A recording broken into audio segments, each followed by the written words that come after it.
I put that precursor. How's it going, man? I'm Jerry. Scott? All right, so Scott, because, is there any other parents that are not coaching? Just those two. All right, those two guys are going to get a beanie. Go ahead and give them a beanie. They don't even have to get a drawing. Because you showed up to find out what this is all about, right? So I appreciate that. Give the parents a round of applause. So the purpose for tonight, we've got a lot of information coming at you. We've got some guest speakers.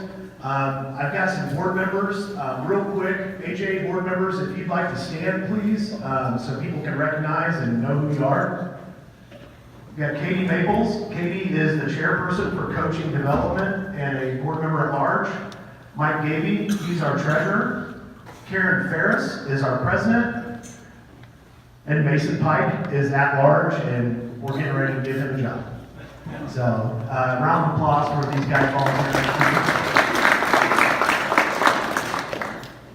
Historically with basketball, what we've noticed is we get a lot of families into a tight space, and the gyms can get kind of loud on Saturday, okay?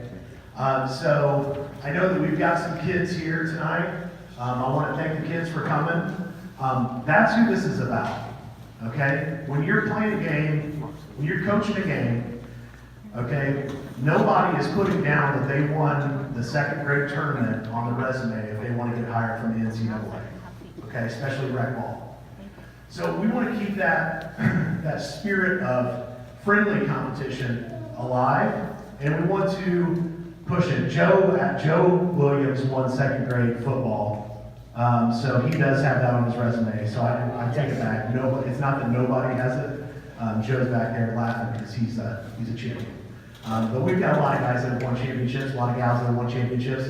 That's not what this is about. When you talk to the kids about what they want to achieve through their involvement with youth sports, they're going to tell you they just want to have fun with their friends.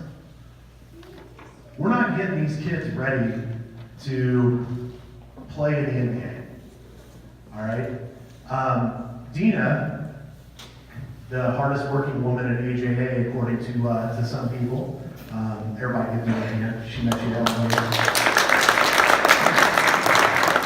She posted an interesting statistic the other day about, is it 19 kids? 9. Sorry, 9 kids out of all the high school kids that play football. Only 9 kids are going to make it out of 10,000 into the NFL. Because she's watching something on 60 Minutes. Everybody catch that, the twin brothers. So you think about that. Statistically, the kids that are playing basketball for you, a very, very small number of these kids that are involved are going to be playing varsity basketball by the time they're a senior in high school too. Okay, so we want to make sure that everybody has the right expectation. Okay, the way that you measure your success as a youth coach is not the wins and losses. It's not the tournament wins and losses. It's whether or not your kid signs up to play your sport or another sport again. Now, we walk around town all the time after we've coached kids, and if a kid that you've coached looks away when you see him in public, okay, then there's some behavior changes that you probably want to work on, okay? But if they come up to you and they say, hey, coach, and you haven't coached him for 4 or 5 years, you don't even recognize the kid, you're still going to smile and you're going to treat them awesome, all right? That's your goal. You want these kids to remember you as a great coach, all right? Because you never know what's going on in these kids' lives when they're on your team. So, expectations this year, we started actually enforcing rules more so last year and the year before. I started as executive director in August of 2016. I had a coach who, my first year, made a horrible decision and was a horrible role model for everybody in the gymnasium. People pulled out their phone and got video of it.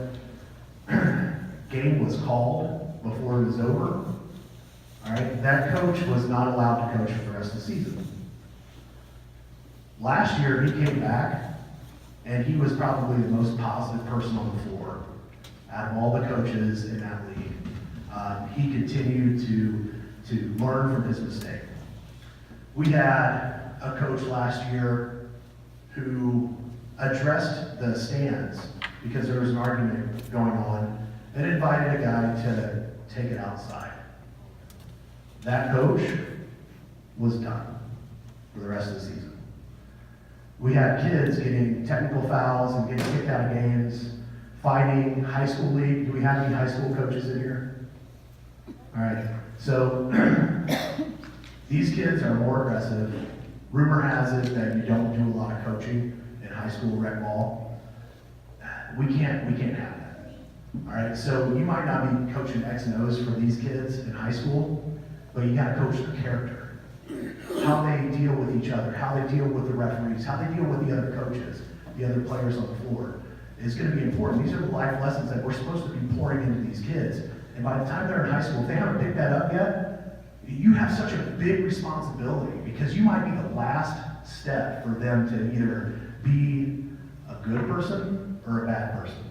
Because if we don't start checking behavior of these kids and putting them on the right path, they're not going to be productive members of society, okay? And that's what we're here for. It's a big task. I'm laying a lot on you guys, right? I've coached. I know it's not easy.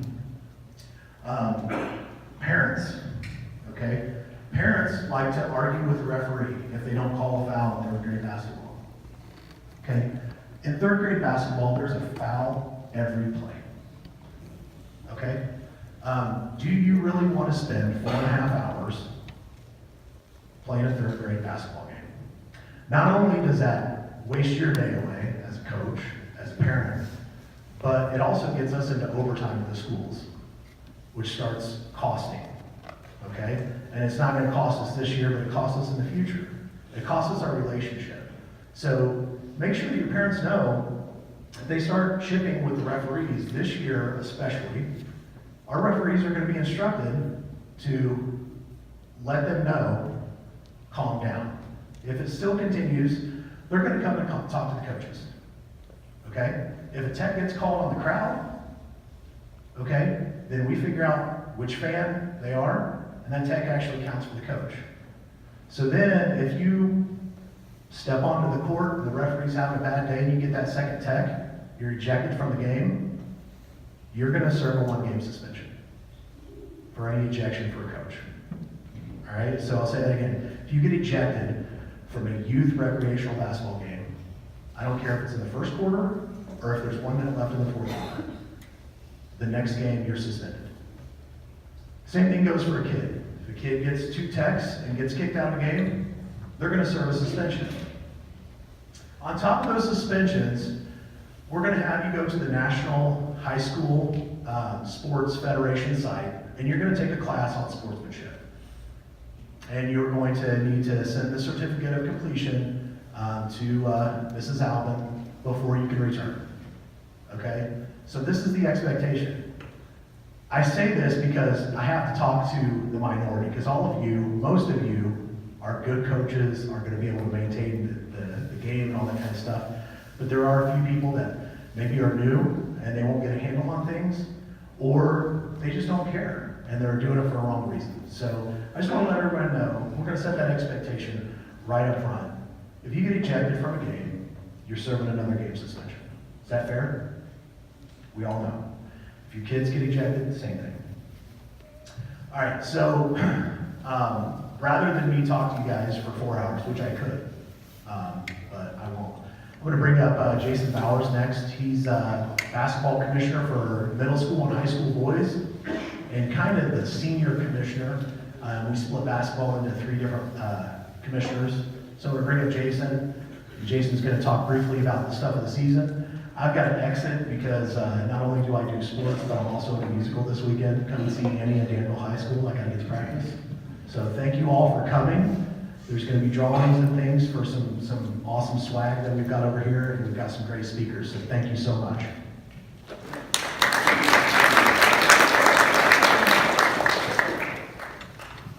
This is going to be real brief. Giving me a microphone is like opposite of giving Jared one. I don't have a lot to say, but and pretty much what Jared had to say already is what I was going to reinforce is on behavior and expectations. I'm kind of representing all three commissioners. I'm the commissioner of boys, middle school, and high school. April Francis is the commissioner for girls, first grade through sixth grade and kindergarten league, which is co-ed. And then Dustin Wilkerson, he's the commissioner for first through sixth grade boys. He's actually in a hospital with kidney stones right now, so say a little prayer for him. Hopefully he can avoid surgery is what I'm hearing. So we have a status is different for all leagues. We really need more coaches, and like high school we're getting pretty close. Middle school we have enough. But the younger leagues, we need more coaches, and I know everybody here is signed up to coach. So if you know anybody that's interested, please spread the word. And we can't draft until all coaches are identified and cleared through the background check process, which actually takes longer now, up to a week or longer. So for everybody that's in a younger league, if anybody's asking questions, that's what's going on. If we're going to be delayed at least, if we got enough coaches today, we're looking at least a week and a half or 2 weeks by the time we get the draft scheduled. So it's just it's how it is, I guess. The coordinators can work with coaches on schedule, and like we give a block of time for gym, and then it's up to the coaches and the coordinator to work out what's best for them and their work schedule and family and all that. So we are as flexible as we can be. We don't dictate, other than what gym you're playing in the block of time. So that hopefully helps recruit more people if that message is spread around. So I can't think of anything else to say, and I'm going to give the mic to Katie, who's a much better speaker than me, and you'll enjoy listening to her a lot better.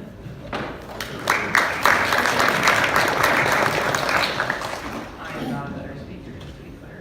But I want to thank you guys all for being here. I was headed about a year ago, as Jared said, with this project of coaches development. We heard the feedback in the survey that that's something that we felt like we could improve, and so we kind of took it on.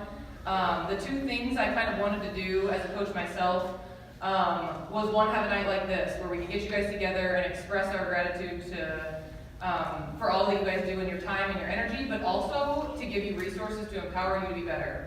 Whether you're super experienced and are a hooper yourself, or just a mom or dad who signed up because there wasn't enough coaches, we want to empower you with resources. We want to give you information to make you better. We want to give you things so that you can feel confident in front of the kids and feel confident on game day and be the best to really give our kids and our families the best experience we can.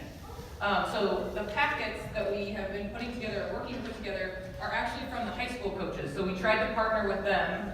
As a lot of you know, the end goal maybe to some of your kids is to get to the high school team. And so if that's the case, and if we want to be unified as a community in Avon, we want you guys to have what our high school coaches want you to have.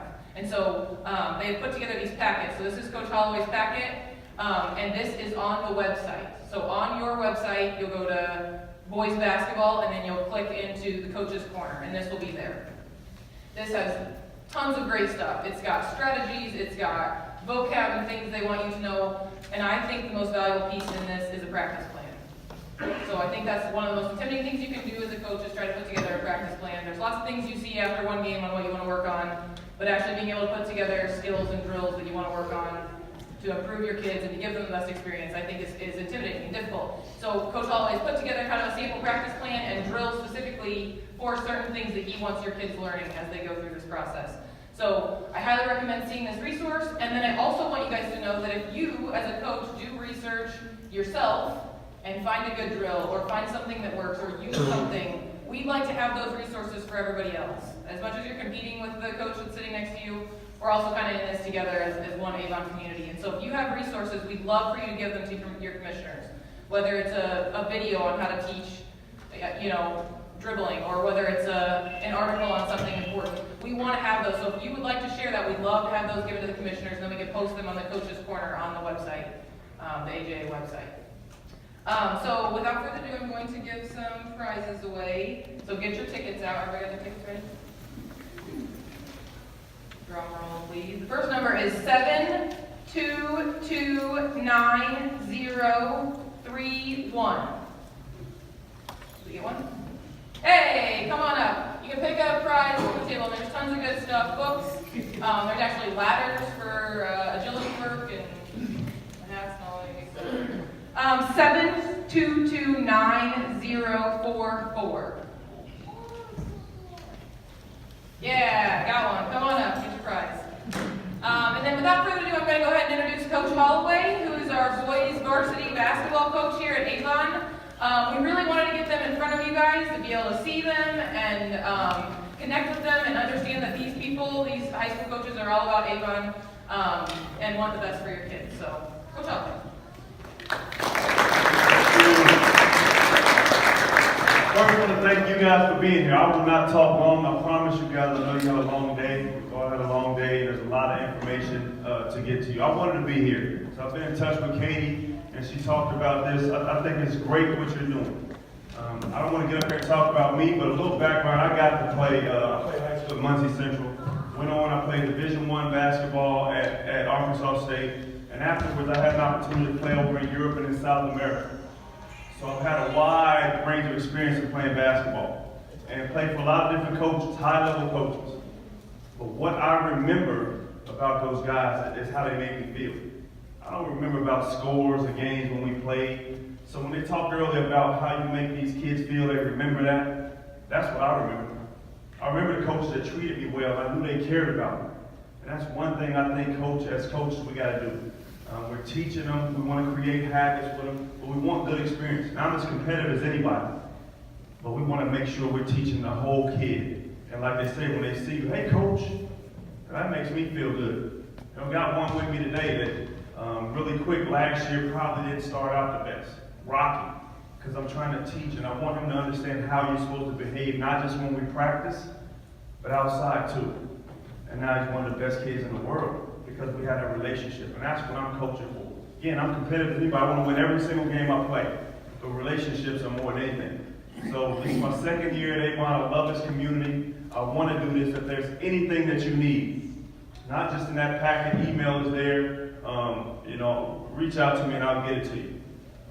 And we share everything. So there's nothing that I created. Again, I got this stuff from the coaches I played for and figured out how I wanted to play. So playing high school basketball, my coaches did it a certain way. Playing in college, my coaches did it a certain way. And playing international basketball, I learned a different kind of style of playing the game. So what I did, I mixed all that up. How do I think the game should be played? And more than anything, figure out how you want to teach, get yourself a philosophy, but teach. Dribble, pass, shoot. It's the most important thing. You can run any offense. I know as coaches, we get wrapped up in X's and O's. This play looks good. I've done it. This play looks good. But teach these kids how to dribble, pass, and shoot. You can run any play in the world. I promise you it doesn't matter. Kids will sometimes say play doesn't work. Sometimes it does. Well, if you can dribble, pass, and shoot, the ball goes in. Every play works when the ball goes in. So we can teach kids to do that. We're in good shape.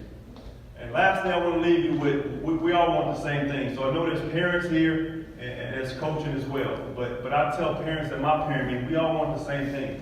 We don't understand that sometimes because we butt heads, but I want the best for your kid. But at the same time, we're trying to get the whole. So what you're doing is great. If you need anything from me, I promise if I don't know the answer, I'll find it. If you want to teach something different that's in there, I'll figure it out. I'll find the answer because we're all sharing. And the old coach told me a long time ago, there's more than one way to skin a cat. I don't speak like that, but that's what he told me. And I guess I know what that means. There's a million ways to do one thing. So figure out how you best teach it and just care about these kids and continue to teach.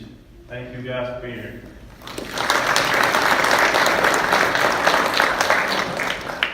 All right, I got two more winners.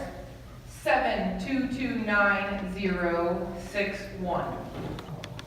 Yeah, come on up for a prize. 7229037. Come on up.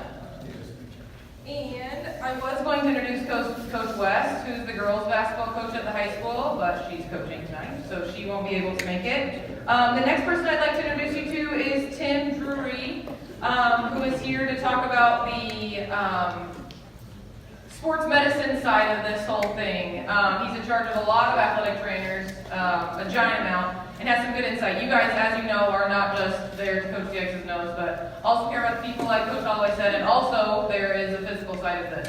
So we're going to get a little insight from him. Welcome, Tim.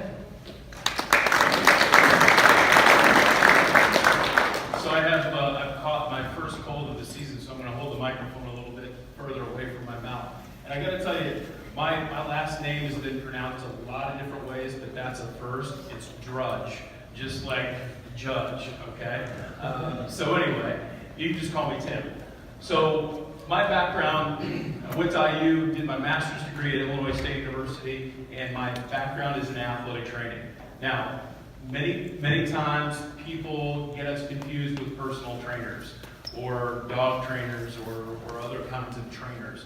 We are athletic trainers, not personal trainers. We're healthcare providers. We're licensed healthcare providers in the state of Indiana. There's 1,400 members in our state association, which I happen to be the president of. So I've got a lot of experience. I started in 1991 as a graduate from IU and been doing this for 27 years. I've practiced at the collegiate setting, the professional setting, high school, and led a lot of athletic trainers in my time, including here at HRH, leading our sports medicine program. So we cover all the schools in Hendricks and Putnam counties with certified athletic trainers in each of those scenarios, including Avon middle schools as well. So what the heck is an athletic trainer? And what education do they have? And I'm not going to bore you with all those details, but every single one of our employees has at least a bachelor's degree in athletic training. 70% in the nation have master's degrees. And just like any profession, whether you're a mechanic, an accountant, a farmer, a nurse, there are good ones and bad ones. It's my job to try to wean out the bad ones, but they happen. I'm blessed with a great staff that has a lot of experience, some young ones, some older ones, and I hope that we provide good athletic training experience to you all. So what I would encourage you to do, we've talked about positive influences to kids, and what I wanted to do, if there was video and sound available, I wanted to show you a video from Kobe Bryant. And Kobe Bryant talked about what he would convey to parents with regard to athletic trainers, injuries, and different things like that. And his statement when I watched the video was, just remember these kids are just that. They're kids. They're not out to win $30 million worth of a new contract or anything like that. So pushing them back in following an injury is not the best for you. It's not the best for the kid. It's not the best for this organization. Now, I'm soon to be 50 years old. I have soon to be 21-year-old twins, both of which were student athletes at Westfield. My daughter plays Division III basketball at a small school outside of Chicago. And I can tell you that I made my mistakes as a parent, a sports parent. And I'm in the business. So all I can implore to you is have that same philosophy. Understand that these kids are just kids. And when you do see an injury, it's very fine to sit them out and go to live another day, go to live another game, that sort of thing. But I wanted to cover a couple things that's on everybody's mind. Concussion. I can tell you that 95% of what we've learned about concussions, we've learned in the last 5 years. Okay? That's a lot. It's different. I graduated from Greenfield Central in 1987, and I can tell you what we knew about concussions then is not anywhere close to what we know about concussions now. And I can tell you that the old adage of rub some dirt on it, you're going to be fine, or you just got your bell rung, does not apply anymore. It does not apply anymore. I played football as well. I got my bell rung as well, and I can still put a sentence together every now and then. But what I'm telling you is keeping kids safe is the priority. And in a volunteer organization, you're covered under what's called a Good Samaritan law, as long as you're doing the right thing by most standards, the best practices out there, okay? So I think a lot of people get caught up in, oh my gosh, what if I don't do this, or what if I do this? The first thing you should do is do no harm. And when you do that, you're covered by a lot of Good Samaritan laws. So concussion, as I mentioned, is a big thing. And like I said, even within the last 3 years, the return to play protocol has changed. They used to say, well, take all the screens away from kids, which is not a bad idea. Turn off all the lights, don't let them watch TV, don't let them do homework and things like that. That's actually changed within the last year or two, that more and more activity is actually improving how they return. So again, we're learning a lot just in a very short time. Here's some things you can do that everybody encounters in basketball. Sprained ankle. That hasn't, the care for a sprained ankle hasn't changed a lot in 50 years. Rest, ice, compression, and elevation. RICE. Rest, ice, compression, and elevation. I can tell you that many of the ankle sprains that I care for, or that my staff cares for, we'll put them in a boot versus in a air splint or anything like that, like was common back in my day. So you can do no harm by just doing rest, ice, compression, and elevation. Come see one of our sports medicine physicians. I'm a big fan of a non-operative sports medicine physician, Mark Booher, whom everybody knows in this community as a non-operative sports medicine physician. He's not going to cut on you. And those are the guys and girls that I like a lot, because they're not motivated by surgical numbers, okay? And they have a much broader sense of what they can care for, from everything from spleen injuries to torn ACLs. So they're, from my standpoint, from a clinical standpoint, they're very, very valuable. Ice is always good. Heat can be bad at times. You know, well, Tim, heat feels better. Well, it can also blow your ankle up. It can also prolong the healing process. So when in doubt, always ice. Always ice, okay? Questions that you guys have, you know, things that you have always had questions about from an injury standpoint. I'm not a big talking head. I want you all to ask questions that you might have regarding injuries, and then I'll get out of your hair. No? Okay, you're all engaged. Yeah, yes, sir. Yeah. Kid pops his head on the court, says he wants to come back up, but you're not sure. What should you ask? Should you ask him the day? Where are you at? What do you think we should ask him? So here's what I would do. I would, first of all, your first question is, are you seeing any changes in the kid? You know, all these kids are moody. You know, my soon-to-be 21-year-olds are moody. But if their actions have changed more than normal, and honestly, if you saw them lying on the floor and motionless for even just a split second, I wouldn't have them return to play. Okay? It's pretty easy. Just have them sit, and maybe you'll get mom and dad in the stands saying, I want my kid to get back, I want my kid to get back. But you as a coach have the right to say no. You know, they could be playing horribly or not playing horribly. You have that right as a coach. Hey, I'm not going to put the kid in because he's not playing really well. Well, this is another circumstance you can use to say, you know what, I'm going to err on the side of caution and not return your kid. Now, parent, after the game, it's up to you to go seek medical advice. Okay? Put the onus back on them, but you, as a coach, have the opportunity and the right to pull that kid and say, you know what, I'm going to err on the side of caution and not have you play the rest of the game. So, not all symptoms are going to present themselves right off the bat. It sometimes takes some time for kids to show some symptoms. So to say, what should we look for, or ask them questions, or ask them to repeat the alphabet backwards. Heck, some of them can't even repeat the alphabet forwards. So I would say err on the side of caution and pull the kid out. Any other questions?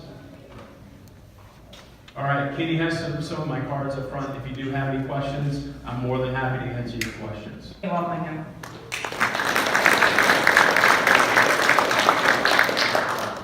Well, good evening. It's good to see all of you here. First of all, my thanks to Jarrett and Avon Junior Athletic Association for asking me to come by and spend a few minutes with you. Also, Katie, thank you for your time and support. And most importantly, thank you, all of you that are here, that are committed to coaching young people. I think, what is this, all sports, or is it just basketball? Just basketball. Okay, good.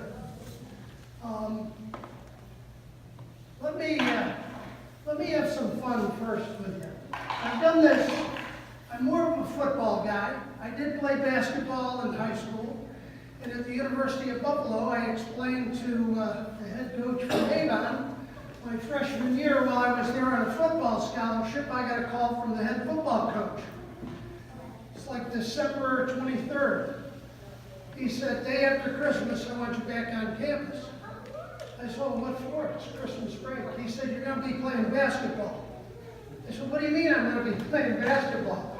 He said, well, there's 7 guys on the freshman team that are academically ineligible. They don't have enough players to even scrimmage, so you're going to play basketball the second half of the season. So I actually played college basketball for 1 semester, and nothing great, but I had some fun experiences doing it. Now, what I want to do with you guys second, since we're basketball people here, and I do this when I speak to a lot of audiences and football coaches, because I've spent more of my time around the game of football. But you're basketball guys, we know what big-time basketball is, right? We watch March Madness, we watch the NBA. Who can tell me who won the national championship 5 years ago? March Madness, 2013. I had to look it up, by the way. I didn't know. Anybody? University of Louisville. Ah, there we go. Louisville. They beat Michigan. How about just 3 years ago, guys? What do you think, 2015? Duke beats Wisconsin. Now, guys, that's the national championship of Division I college basketball.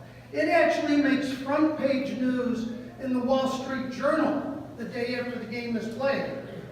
It's big time news. We watch ESPN every night, and we're watching highlights from college games. We're watching those coaches and everything else. But I just tested all of you to see if you could remember who won those national championships, and none of us can. Now let me ask you this question. How many of you remember your first youth basketball coach? Please raise your hand. And how many years ago was that? Guys, ladies, you're the future of the game.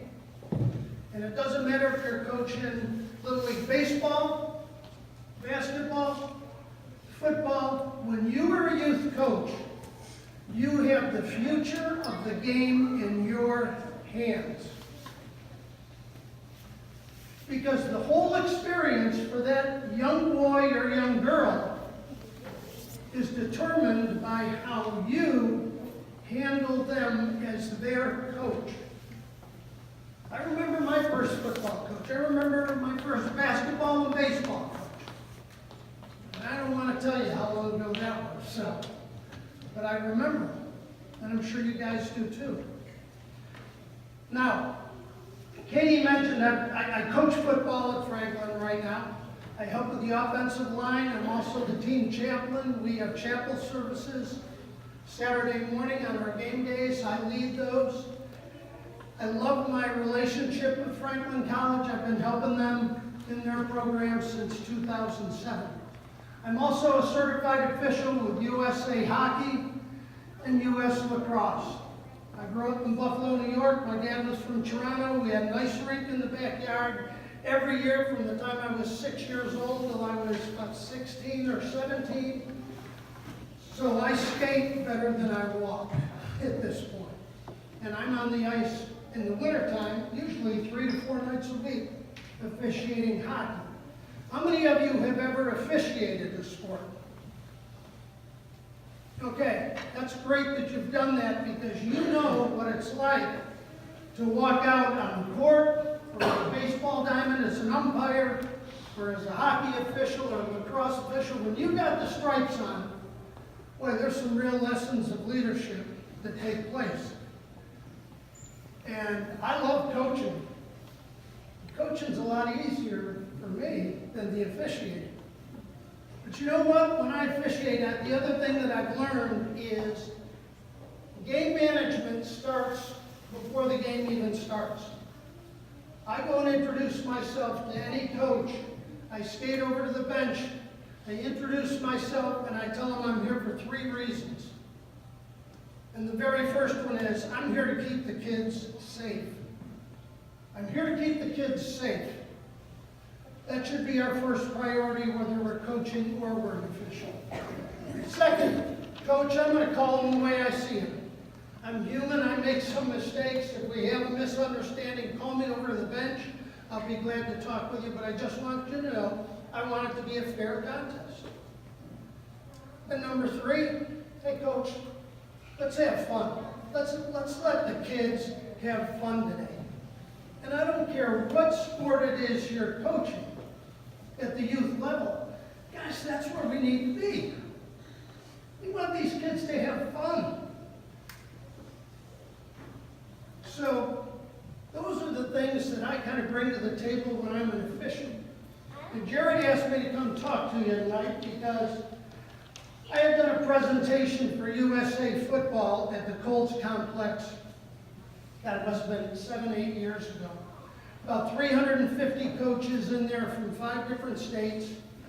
I did a presentation called Coaching is Teaching at its Best. That was a philosophy handed down to me by a guy named Dory Perry, who had been the head football coach at Bowling Green State University. And very quickly, and I'll paraphrase it, I don't want to keep you guys around here too long. I'm going to get through this. Coaching is teaching at its best. When I asked Coach Perry, can you give me one tip, one thing that'll help me as a football coach? And that's what he told me. I said, well, that sounds great, but I don't understand it. I'm not sure I know what you mean. And he said, well, here's what I mean. He said, if you end up and you're a teacher, you're going to prepare lesson plans, you're going to go into the classroom, you're going to do a good job, but guess what? You're going to have the full complement of grades in that classroom. You're going to have some A students, you're going to have some B students. C's and D's, there's probably a couple guys in there who don't even want to be there. And they end up flunking the course. And as good a job as you try to do as a teacher, that's what you come to expect, the full complement of grades. He said, when you go out and coach, and let's use the basketball analogy. We're coaching a team, and let's say we're at the high school level, and we got a point guard, and he's our leader, he's a senior. He drives the energy for our team when we're on the floor offensively. He makes great defensive plays. But if all of a sudden he goes down with that sprained ankle, and the kid that I put in to replace him is a sophomore, who's more of a C-minus player, we're not the same basketball team anymore. We just don't play the same way.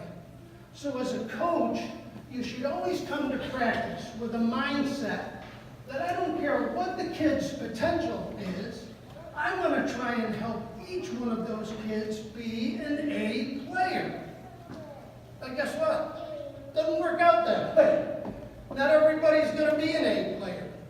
But in your heart and your mind, that's who you need to be when you coach these kids. Raise them up. Raise their own expectation level. Help them be the best basketball player they can be. And when they have even the littlest success, you want to reinforce that by congratulating them and being enthusiastic with them. It's so important when you're coaching these young kids that are having what may be their first athletic experience with you guys. So I wrote this book. It's short, 72 pages, quick, easy to read.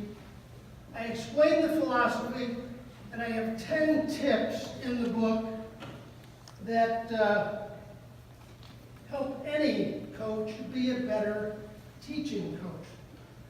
I actually had the opportunity this summer to sit down with Steve Alford, the head basketball coach at UCLA.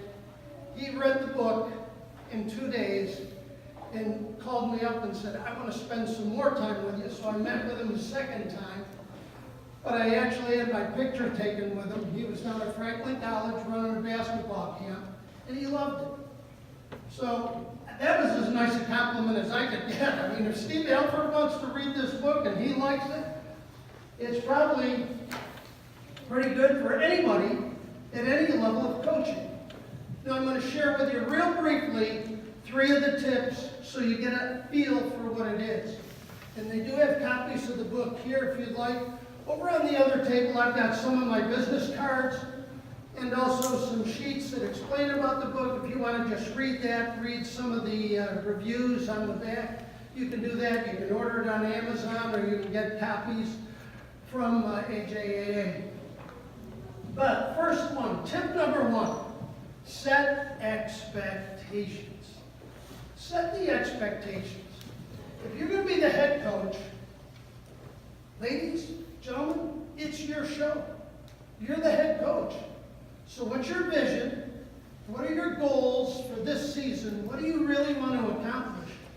And now, you've got to share that expectation with, do you have an assistant coach or 1 or 2 other maybe fathers or a mother and a father going to help you out? Sit down with them and talk about that vision. Make sure you're on the same page.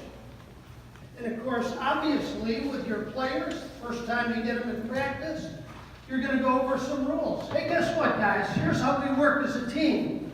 When the coach is talking, you make eye contact with me and nobody else talks. Do we understand that? Even 8-year-olds, 7-year-olds, 6-year-olds, they understand that. But they can't read your mind, so you've got to set the expectation. I know in that handout that Katie talked about, there's great insights in there about practice organization. Don't just come in your head and think, well, we'll shoot some foul shots, and we'll do some 3-man lead, and then we'll scrimmage some. Yeah, but that's practice. Look at how long you're going to be in the gym. An hour and 15 minutes, an hour, whatever it is.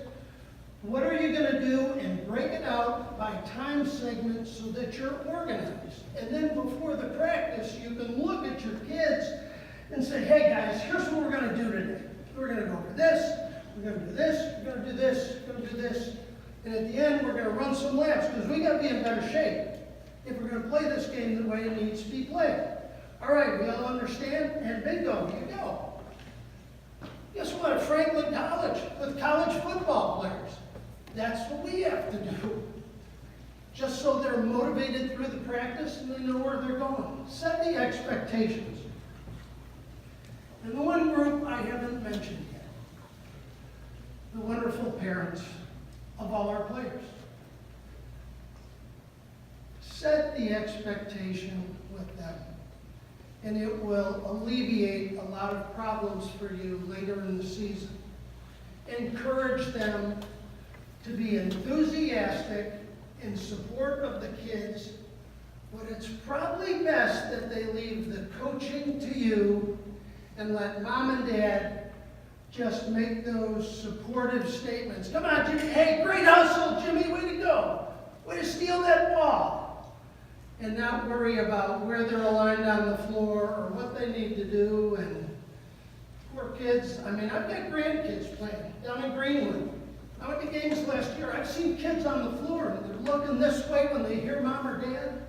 And then they're trying to be engaged in the game. So talk to those parents. Get them on your side. And help them understand what you're trying to accomplish. That's the first tip. Tip number 1, set expectations.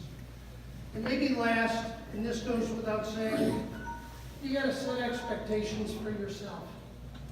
When that official makes a call and the parents don't agree with it, they may shout, but who's the first person they look at? They look at you as the coach. Are you throwing your hands up? Are you walking around exasperated? Or are you calm and collected, little smile on your face, and hope you get the next call? Because you're not going to change it. So set the expectations. All the way from there, I'm gonna jump to tip number 9. It's not about you. That's tough for us as coaches. I remember when I was 26, I was the defensive coordinator at Earlham College, head baseball coach, and I'll tell you, personally, if I evaluate myself, then I was terrible as a coach. You know why? I took every loss so personally, I still thought I was the athlete playing the game. And when you're a football team and you go 171, or your baseball team was about, I think we ended up being like 7-16, you know, boy, that was hard. But you know what? It was even harder for my athletes. I needed to be there for them. And I was 26 years old. I was too young. I hadn't matured, really, to go up and put my arm around a kid afterwards and just say, hey, you know what? Let's just work at it, keep working at it, and we'll get better. Good job today. You played your heart out. That's what kids need to hear. So don't get caught up in the win-loss thing. As Jared already talked about, if you've got 8 to 10 to 12 kids on your roster and you coach them all through the winter, and all of those kids come back next year to play basketball, you did a heck of a job as a basketball coach. I don't care what the win-loss record was. Really don't. If those kids come back to play the next year, they had a great experience playing for you.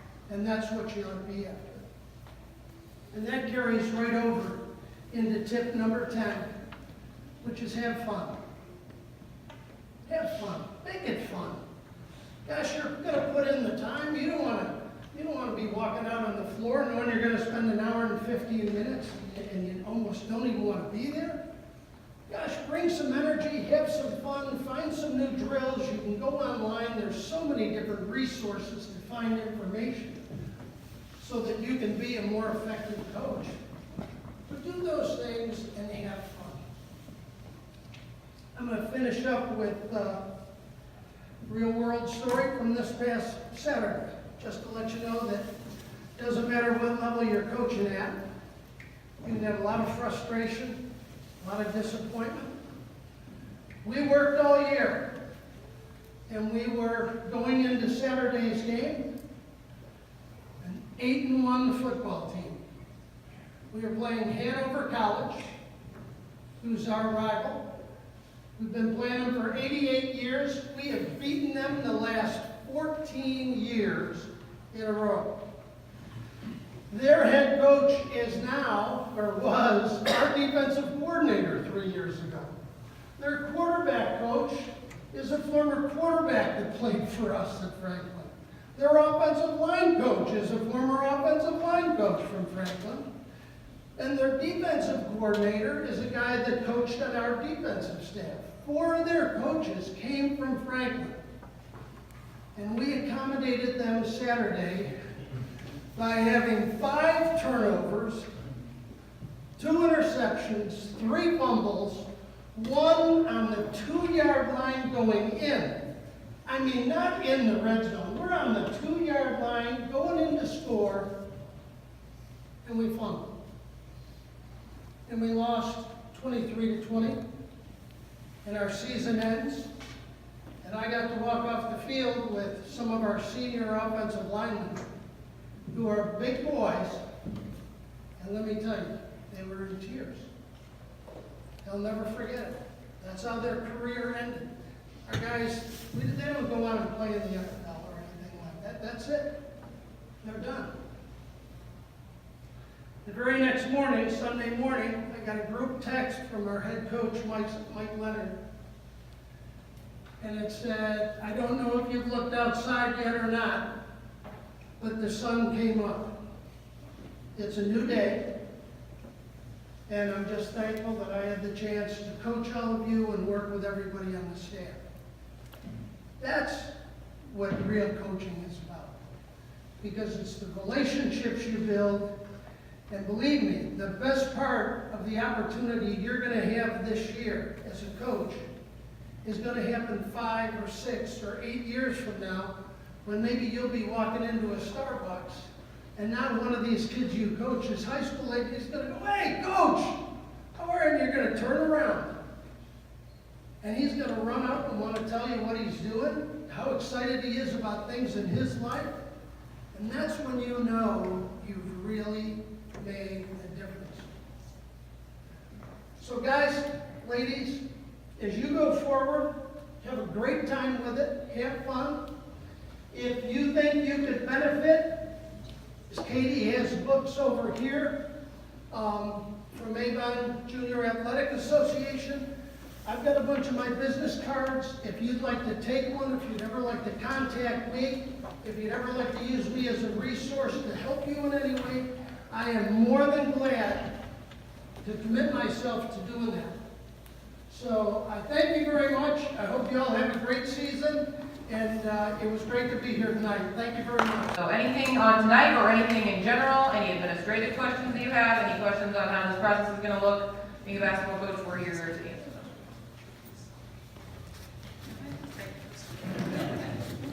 Yeah.